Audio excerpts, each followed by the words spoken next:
ক্ষমতা জি আপা দখল, সে তো জবরদখল করছে, সে তো জি মানে আপা জি তার কোনো লিগালিটি নাই যে হচ্ছে উপদেষ্টা উপদেষ্টা বলে আমাদের কোনো পদ নাই। জি আপা যেভাবে সে ক্ষমতায় গেছে এটা তো মানে মানুষ খুন করে জি মেরে আপা একটা সিচুয়েশন তৈরি করে তারপরে তো সে ক্ষমতায় গেল। জি জি আপা জি জি না তার আমরা উত্তর এগুলা ছিল তো আমাকেই মেরে ফেলা। জি আপা আমি আমরা জানি এগুলা না ঘটনাটা এগুলা আমরা কিন্তু ইউরোপিয়ান পার্লামেন্টকে জানাবো এটি তো জানাচ্ছিও। আর তাছাড়া আমি তো পদত্যাগ করি নাই। জি আপা আপা সবচেয়ে বড় কথা হচ্ছে যে আমাদের কনস্টিটিউশনের আর্টিকেল 57 অনুযায়ী যেভাবে পদত্যাগ করতে হয় জি আপা আমার কিন্তু সেভাবে পদত্যাগ করা হয়নি, এবং সে কিন্তু ওই জন্য 6 তারিখে জায়গায় 5 তারিখে নিয়ে আসলো। আর 5 তারিখে নিয়ে আসার ফলে আমার আমার পক্ষে তখন এমন ভাবে চারিদিকে লোক, আমি দেখলাম যে এখন যদি ফায়ার ওপেন করে আমার এখানে সিকিউরিটি, তাহলে শত শত লোকের লাশ পড়বে।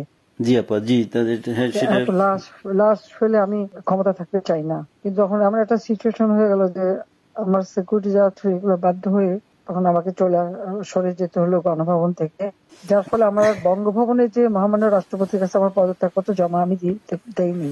কাজে আমার কিন্তু পদত্যাগ হয়নি, আমি কিন্তু এখনো বাংলাদেশের constitutional prime minister elected prime minister.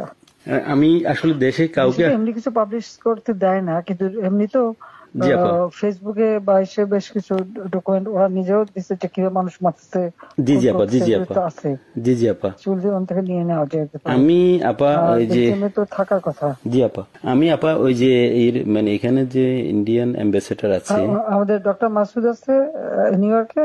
জি আপা আমি আপা ওনাদের সাথে আমার যোগাযোগ নাই আসলে আপা আমি এখানে মেইন স্ট্রিমে পলিটিক্সে ছিলাম। আর তাছাড়া আমি আমি আপনাকে বলি আমি 1988 সালে আপনার সাথে দেখা হয়েছিল লাস্ট। তখন আমাদের ওই যে আমার বাড়ি আপা ওই যে নোয়াখালী সোনাইমুড়িতে, আমি সোনাইমুড়ি থানা ছাত্রলীগের সেক্রেটারি ছিলাম। তখন আমাদের গোলাম সারোয়ার MA আমার মামা হয়, উনি আমাদেরকে আপনার কাছে নিয়ে গেছিল। আচ্ছা আচ্ছা। তো এরপরে আপা আমি পড়ালেখার জন্য ইউরোপে চলে আসি, চিটাগং ইউনিভার্সিটিতে আমি পড়ালেখা করে তারপরে ইউরোপে চলে আসি। তো আসার পরে আপা আমি বেসিক্যালি বেলজিয়ামে মেইন স্ট্রিম পলিটিক্স এর সাথে জড়িত ছিলাম। কিন্তু লাস্ট ইলেকশনের সময় আপা আমরা অনেক কাজ করছি। আমি আমার অর্গানাইজেশন, আমার একটা NGO আছে এখানে, একবারে ফুল প্লেজেন্ট আপনার লবি ফার্ম। আমরা প্রায় গত ইলেকশনের আগে, ইলেকশনের আগে আমরা প্রায় 180 জন এমপির কাছে আমরা চিঠি দিয়েছি যে কেন মানে বাংলাদেশ আওয়ামী লীগ গভর্নমেন্ট বাংলাদেশের প্রয়োজন। কিন্তু এবছর আমরা তারপরও কাজ করছি, কিন্তু পুরোপুরি কাজ করতে পারিনি। আর আসলে কারোর সাথে তেমন কেউ আমাদেরকে, ইভেন আমাদের যে এখানে প্রেজেন্ট অ্যাম্বাসেডর, আমি ওনাকে অনেকবার কথা বলার চেষ্টা করছি, উনি কখনোই আমাদেরকে অ্যাপয়েন্টমেন্ট দিত না। কারণ আমি তো ওইখানে আমি সারাদিন ইউরোপিয়ান পার্লামেন্টেই থাকি এবং আমি ভিতরেই। কারণ আমাদের ইউরোপ পার্লামেন্ট আমাদের খুব দরকার। আপা আমি আমার এই আগামী মাসের প্রথম সপ্তাহে আমরা কনফারেন্স করব। আমি সিদ্দিক ভাইকে অন্যভাবে, সিদ্দিক ভাইয়ের সাথে আমার সরাসরি কথা হয়নি, আমার একজন খুব বেশি একটা সুস্থ না, সে খুব বেশি একটা নড়তে চড়তে পারে না। জি আপা জি। এখন আপা কার সাথে যোগাযোগ করবো সেটা হলো কথা। আমি চাচ্ছি না যে বেলজিয়াম আওয়ামী লীগের তো নেতৃবৃন্দ আছে, ওদের সাথে কথা বললে ওরাই তো অনেক কিছু দিতে পারবে। ওরা আসলে আমি বলছিলাম যে আমি শহীদ ভাইকে বলছি, আমি রতন ভাইকে বলছি, জাহাঙ্গীর চৌধুরী রতন ভাইকে বলছি যে আপনারা আমার কিছু ডকুমেন্টস, আমি নিজেই ডকুমেন্টস তৈরি করে দিয়েছি। তারা আরো চায়, যেমন কিছু MEP আমাদের বন্ধু বান্ধব আছে, খুব মানে অনেক ভালো বন্ধু MEP, তারাও জানে। তো তারা আমাকে বললো যে তুমি আমাদেরকে আরো কিছু ডকুমেন্টস দাও, আমরা এটা নিয়ে কাজ করব। মানে আমরা প্রায় 15 জন MEPর কাছে চিঠি লিখেছি আপা।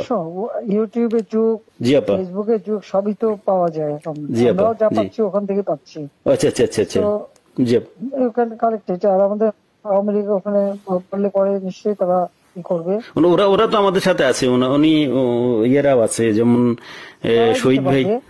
আর আমেরিকা থেকেও তো দেবে না কেন? আমেরিকা তো আমি ওই যে মানে কারোর সাথে আমার যোগাযোগ নাই, কার সাথে যোগাযোগ করলে পাবো আপা? সিদ্দিক সাহেব তো আছেন, ওনারা ওই যে কয়দিন ব্যস্ত ছিল। সিদ্দিক সাহেব আছে, তারপরে আমাদের মোহাম্মদ আলী সিদ্দিক আছে, আমাদের যারা আওয়ামী লীগের নেতৃবৃন্দ যে কোনো একজনে পারলে তো পাওয়া যাবে। আচ্ছা ঠিক আছে আপা, জি জি। আপনার ভালো আছেন তো আপনি? হ্যাঁ আমি ভালো আছি। আর আমি যখন পাওয়ার ছিলাম অনেক ডকুমেন্ট, ওই যে মানুষকে মেরে ঝুলিয়ে রাখা এগুলি সমস্তই তো দিচ্ছি। আমরা এগুলা আমি চাচ্ছি ক্ষমতা দখল, সে তো জবরদখল করছে। জি আপা জি তার কোনো লিগালিটি নাই যে হচ্ছে উপদেষ্টা বলে আমাদের কোনো পদ নাই। জি আপা যেভাবে সে ক্ষমতায় গেছে এটা তো মানে মানুষ খুন করে জি মেরে আপা একটা সিচুয়েশন তৈরি করে তারপরে তো সে ক্ষমতায় গেল। জি জি আপা জি জি না তার আমরা উত্তর এগুলা ছিল তো আমাকেই মেরে ফেলা। জি আপা আমি আমরা জানি যে এগুলা ঘটনাটা আমরা ঘটেছে। ইউরোপিয়ান পার্লামেন্টকে জানাবো এটি তো জানাচ্ছিও। আর তাছাড়া আমি তো পদত্যাগ করি নাই। আপা সবচেয়ে বড় কথা হচ্ছে যে আমাদের কনস্টিটিউশনের আর্টিকেল 57 অনুযায়ী যেভাবে পদত্যাগ করতে হয় জি আপা আমার কিন্তু সেভাবে পদত্যাগ করা হয়নি।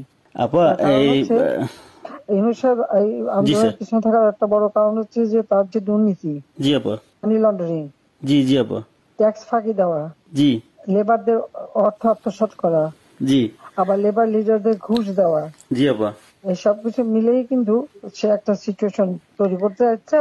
তার সাথে তারা কিন্তু কিছু দেশ সবসময় সাপোর্ট করে, ওই দেশে কাজে লাগে। তার একটা ভার্ডিক্ট ছিল মামলার 6 তারিখে, ওটা যাতে না হতে পারে সেজন্য সে 5 তারিখে আগায় নিয়ে আসে। আর 5 তারিখে আনার ফলে যেটা হলো, আমার যখন মানুষ মারা গেল আমি একটা জুডিশিয়াল কমিশন করলাম জি আপা এনকোয়ারি করবার জন্য। তারপর আমি সিদ্ধান্ত নিলাম যে আমি থাকবো না, আমি ছেড়ে দেবো। আপা আপা আমি আপনি কি কোনো লাস্ট স্পিচ দিবেন নাকি? থাকতে চাই না। আমরা যদি কোনো প্রোগ্রাম আমার করি পার্লামেন্টে 5 তারিখে আমার একটা নেশনকে অ্যাড্রেস করে জি আপা আমি যাব রাষ্ট্রপতির কাছে, আমি তার কাছে সাবমিশন করব। পার্লামেন্টারি সিস্টেমের নিয়ম হচ্ছে যে আমি যদি রেজিগনেশন সাবমিটও করি, যতক্ষণ পর্যন্ত মেম্বার্স অফ পার্লামেন্টের ভিতর থেকে মেজরিটি অন্য কেউ যদি মানে জি অনুমোদন পায় তাহলে সে হবে প্রাইম মিনিস্টার।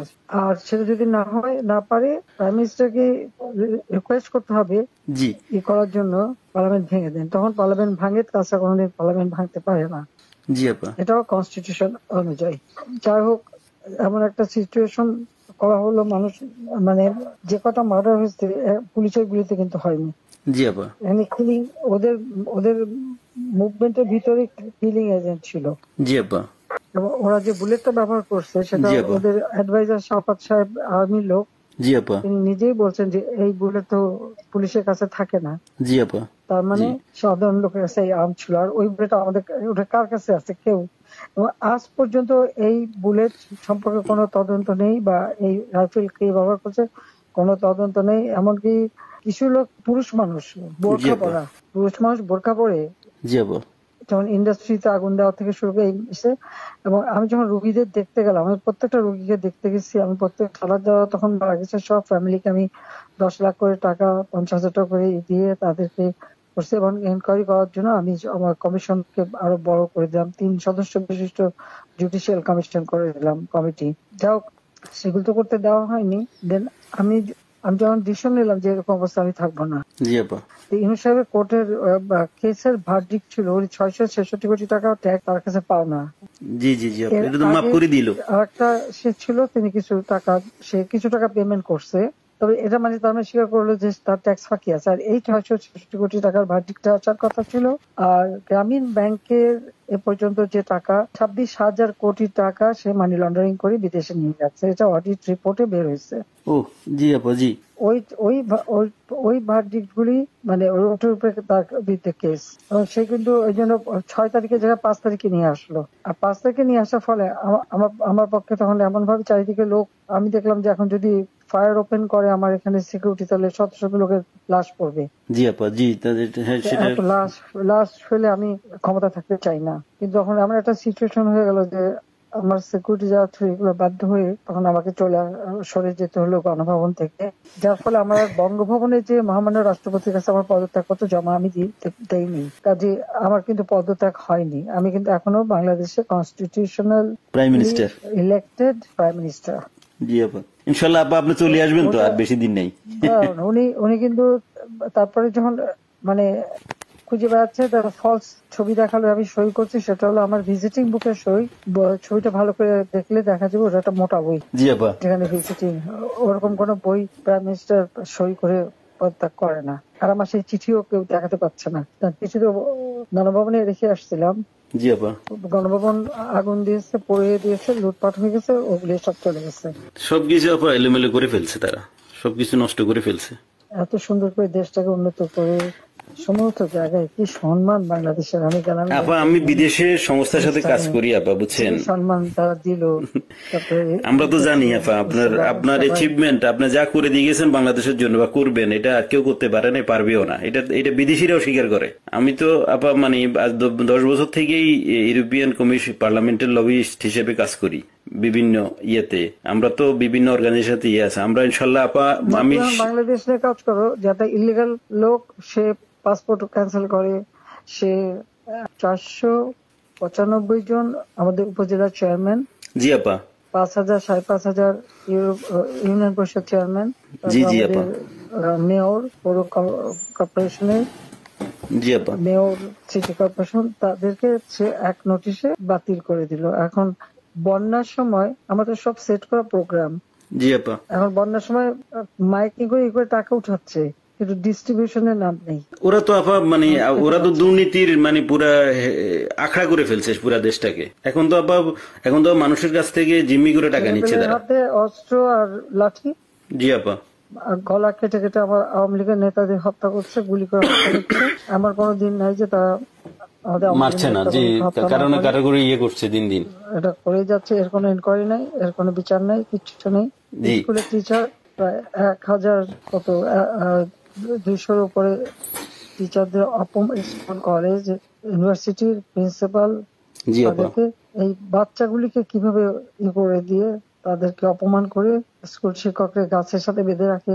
জি আপা আমরা এটা লিখছি আপা। এটা আমরা ইউরোপিয়ান পার্লামেন্টের হিউম্যান রাইটস কমিশনের যে চেয়ারম্যান, সে হলো ফ্রান্সের একজন এমপি, তার কাছে লিখছি এবং এর ডকুমেন্টারি আমরা দিয়েছি। এটা কি করে হয় একজন টিচারকে এইভাবে অপমান করা? অনেকে তো আপা মানে আত্মহত্যা করেছে, বুঝছেন, এই অপমানের জন্য। একজন ওখানে হাতফুল করে মারা গেছে। জি আপা এই দায়িত্ব কে নেবে? আর যে ছেলেগুলি মারা গেছে জি মিছিলে, জি আপা খুব শর্ট রেঞ্জের থেকে তাদেরকে 7.62, যেটা আমাদের যে ব্রিগেডিয়ার সাকাত সাহেব বলছে, আমি তো চিনি না, আমরা তো এগুলি চিনি না। জি 7.62 আপা। আমি এই ব্যাপারে একটা কথা বলি আপা, এগুলি আসলো কোত্থেকে? আপা আমি এই ব্যাপারে একটা কথা বলি। আমি কিছুদিন আগে মায়ানমারের অ্যাম্বাসেডারের সাথে আমার একটা মিটিং হয়েছিল, ওনার অফিসে, উনি ডাকছে আমাকে যাওয়ার জন্য। তো মায়ানমার অ্যাম্বাসেডার আমার বললো যে দেখো তোমাদের এখানে কিন্তু আজকা থেকে ওই যে আপনার রেভলিউশন গ্রুপ, ওরা কিন্তু অস্ত্র বিক্রি করতেছে, তুমি কি মানে তুমি পারলে গভর্নমেন্টকে ইনফর্ম করো। তা আমি আমাদের অ্যাম্বাসেডার সাহেব যেখানে সালে সাহেব আছে, ওনাকে বারবার আমি চেষ্টা করছি কথা বলার জন্য, উনি কখনোই মানে ওনাকে তো এমনি গিয়ে দেখা করা যায় না। তো আমি বললাম যে আপনার সাথে একটু কথা আছে, কিন্তু উনি আমার কখনো অ্যাপয়েন্টমেন্ট দেয় নাই। অ্যাম্বাসেডার আমাকে ডেকে নিয়ে ইনফর্ম করছে যে উনি জানে আমি বাংলাদেশের, আমার এনজিওটা যদিও ইন্টারন্যাশনাল। আমি তো আপা মানে আওয়ামী লীগের লোক, আমরা বঙ্গবন্ধুর আদর্শ সৈনিক, আমরা আমাদের রক্তে আমরা মানে যখন আপনি বাংলাদেশ ছেড়ে চলে গেছেন আমরা খাইতেও পারি না ঠিক মতে। আমরা তো মানে আমার তো মানে আমি পুরা হয়ে গেছি যে কি হইলো, কিভাবে কি সম্ভব, মানে এইভাবে আমরা তো বুক ফুলে বাংলাদেশে আমি লাশের স্তূপ দেখতে চাইনি না, সেটা তো আবার জানি, সেটা তো আমরা সবাই জানি। আপনি তো আমাদের মানে আপনি মানুষ মারলো, তারপর যে কত মানুষ মারলো, জি আপা, তারপর পুলিশ মারলো, জি আপা, তাদের কোনো হদিস নাই, জি আপা। তারপরে মানে আমাদের আওয়ামী লীগের অগণিত নেতা কর্মী, হিন্দুদের পরিবার, জি আপা, মেরে লাশ গুম করা এবং মেয়েগুলোকে তুলে নিয়ে যাওয়া। তারপর যে আমাদের ইডেন কলেজের একটা মেয়ে, তাকে মেরে শেষে ঝুলাই রেখে বললো আত্মহত্যা করছে। জি আপা, গত 2-1 দিন আগে। জি জি আমাদের ওই যে আমাদের মমিন পাটোয়ারি 32-এ ফুল দিতে গেছে, তাকে এমন মারলো যে মারা গেল, পরে সে তো মারা গেল। একজন বয়স্ক মানুষের একেবারে উলঙ্গ করে যেভাবে তাকে হ্যারাস করলো, বয়স্ক মানুষ তাদেরকে কান ধরে উঠবস করানো, এরা কি মানে এদের বাপ মা নাই, মানে কালচার নাই।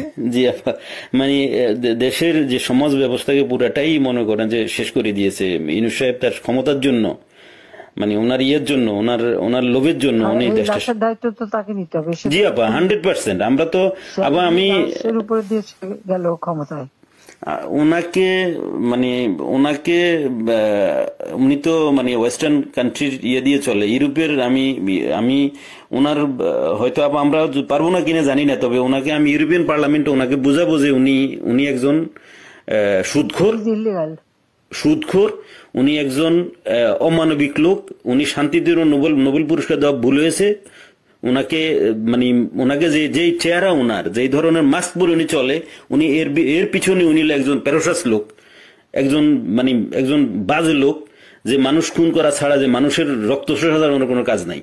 Selfish, self centered. আপনি দোয়া রাখেন, ইনশাল্লাহ। আপনার কথা বলছি, অনেক ভালো লাগছে অনেকদিন পরে। আর তাছাড়া আমি যাদের যাদের সাথে যোগাযোগ করা দরকার, আমি চাচ্ছি যে কিছু ইন্টালেকচুয়াল বডি যারা, তাদের সাথে যোগাযোগ রেখে ওনাদেরকে আমি এনে প্রোগ্রাম করব। না, তারা বলুক বাংলাদেশের যে অবস্থাটা, কোথায় আমি নিয়ে গেছিলাম বাংলাদেশকে, জি আপা, আজকে বাংলাদেশ কোথায়। জি জি জি আপা, এটা এরাও বুঝে, বুঝছেন। ঘরে ঘরে ডাকাতি হচ্ছে, তারা ইলিগাল আর্মস রিকভার করে না, ইলিগাল আর্মস জমা দেওয়ার জন্য নির্দেশ দেয়। এবং প্রত্যেকটা ফ্যামিলি এবং একটা এলাকায় রাত্রেবেলা একজন করে জেগে বসে থাকে ডাকাতের ভয়ে। জি আপা, দিনেও ডাকাতি করে। এখন তো কোনো আইনের শাসন নেই দেশের মধ্যে, কোনো প্রশাসন নেই, আইন নেই, শাসন নেই, কিছু নেই। আর এ নিয়ে মাথা ব্যথা নাই। না, ওনাদের তো শুধু কখন কে কাকে মুক্তি দিবে, কার যে কার ভ্যারডিক্ট উঠাই ফেলবে, কার কি জেল থেকে ছেড়ে দিবে, কারে কি করবে, শুধু ওইটা নিয়ে ব্যস্ত ওনারা। সে ক্ষমতা দখল করে সবার আগে নিজের ট্যাক্স মাফ করে। জি, 662 কোটি মাফ করে দিল উনি নিজে। এখন বলে যে না, আমি ক্ষমতার অপব্যবহার করতে চাই না, আমি আমার কেস লড়তে চাই, এই করতে চাই, সেই করতে চাই, এখন বলে। কিন্তু আপনি আইসাই তো আপনার ইয়েটা মাফ করে নিলেন, প্রথম আইসাই উনি মাফ করে নিল ওনার মাফ করলো, মানি লন্ডারিং মামলা, মামলা প্রত্যাহার করলো। তারপরে গ্রামীণ ফোনের বিটিআরসি টাকা পায় প্রায় 2,000-2,500 কোটি টাকা, সেটাও মাপ করাই নিল। আপনার ইন অ্যাবসেন্সে দলের এখন দায়িত্বে বা দল কিভাবে দাঁড়াবে সেটার কোনো সবার বিরুদ্ধে মামলা। জি আপা। আর বাকি সব জেলখানায়। জি আপা। নাই, অনেকের তো আপা মানে অনেকের কোনো হদিসে পাওয়া যাচ্ছে না, অনেকের খোঁজে পাওয়া যাচ্ছে না, অনেকের ফোন করে পাওয়া যাচ্ছে না। গুম করে দিচ্ছে। কারা আপা? গুম করে দিচ্ছে। জি জি আপা, ওদেরকে নিয়ে কোথায় কি করছে না করছে মানে কোনো ইয়ে নেই। অনেকের যোগাযোগ করার চেষ্টা করি কিন্তু পাওয়া যাচ্ছে না, টেলিফোনের কোনো ইয়ে নাই, বা লোক দিয়েও কোনো খবর পাচ্ছি না। পাবে কোথেকে, যে একটা নাই তো, সব তো জেলে ঢুকাই দিচ্ছে যে কদিন পাচ্ছে, আর বাকিদের কি করছে বলতে পারবো না। আমি এমনি তৃণমূলের নেতা কর্মীদের সাথে কথা হচ্ছে। না, সবাই আপনার কথা বলে। আমরা যাদের সাথে তৃণমূলে যারা একবারে রুরাল এরিয়া বা ডিস্ট্রিক্ট লেভেলে, সবাই বলে যে আপা এখন সবার সাথে যোগাযোগ করতেছে, আপাকে অ্যাভেলেবেল পাওয়া যাচ্ছে।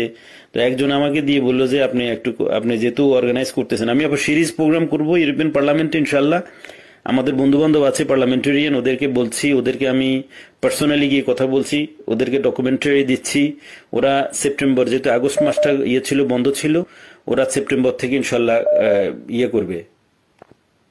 আচ্ছা, ওরা সেপ্টেম্বর থেকে ইনশাল্লাহ প্রোগ্রামটা আবার লঞ্চ করবে। এবং আমরা হিউম্যান রাইটস কমিশনে, আমাদের বন্ধু বান্ধব আছে ইউরোপিয়ান কমিশনে এবং ইসিএসসি কমিটির, আমি ভেরি মানে আমার ওয়েল কানেক্টেড হচ্ছে SND group, social democratic and progressive অ্যালায়েন্সের সাথে। ওরা আমাকে ফুল সাপোর্ট দিবে এবং ওদেরকে আমি পার্সোনালি গিয়ে কথা বলে আসছি যে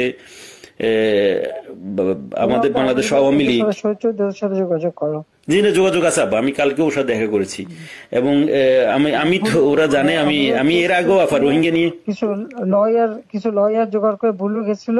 জি জি, বলে 2-3 দিন বেশ কাজ করছে, অনেক প্রায় 200-300 লয়ার ওখানে যে ঢুকছে, তাদের বিরুদ্ধে মামলা দিয়ে আর ওদের জেলা ছাড় বাহিনী দিয়ে কাউকে কোর্টে ঢুকতে দেবে না। আমাদের কোনো লয়ার কোর্টে ঢুকতে পারবে না। একজনকে ছোড়াও মারছে। জি জি, ছুরি মারছে একজনকে আপা। জি জি জি, আমরা আপা না, আমি এখানের মনে করেন যে আমি এসএনডি, আমাকে সরাসরি আমি এসএনডি কে বুঝাতে সক্ষম হয়েছি যে বাংলাদেশ আওয়ামী লীগ সোশ্যালিস্ট পার্টির একজন পার্ট অফ সোশ্যালিস্ট পার্টি, এবং আমাদের নেত্রীকে, যিনি আমাদের দেশের সবচাইতে, আমাদের দেশের যিনি স্বপ্নকে মানে আমাদের মানে দেশটাকে গরিব থেকে মধ্যবিত্ত আয়ের দেশে নিয়ে আসছেন, ওনাকে অনৈতিক এবং অবৈধভাবে ওনাকে ক্ষমতাচ্যুত করা হয়েছে, ফোর্সলি ওনাকে দেশ ছাড়তে বাধ্য করা হয়েছে ওনাকে। তো তারা মানে বলছে যে ঠিক আছে, আমরা পার্লামেন্ট সেশন খুলুক, আমরা এটা নিয়ে আলাপ করব, এটা নিয়ে আমরা ডকুমেন্টস গুলো দেখবো যে আসলে বাংলাদেশে কি হচ্ছে।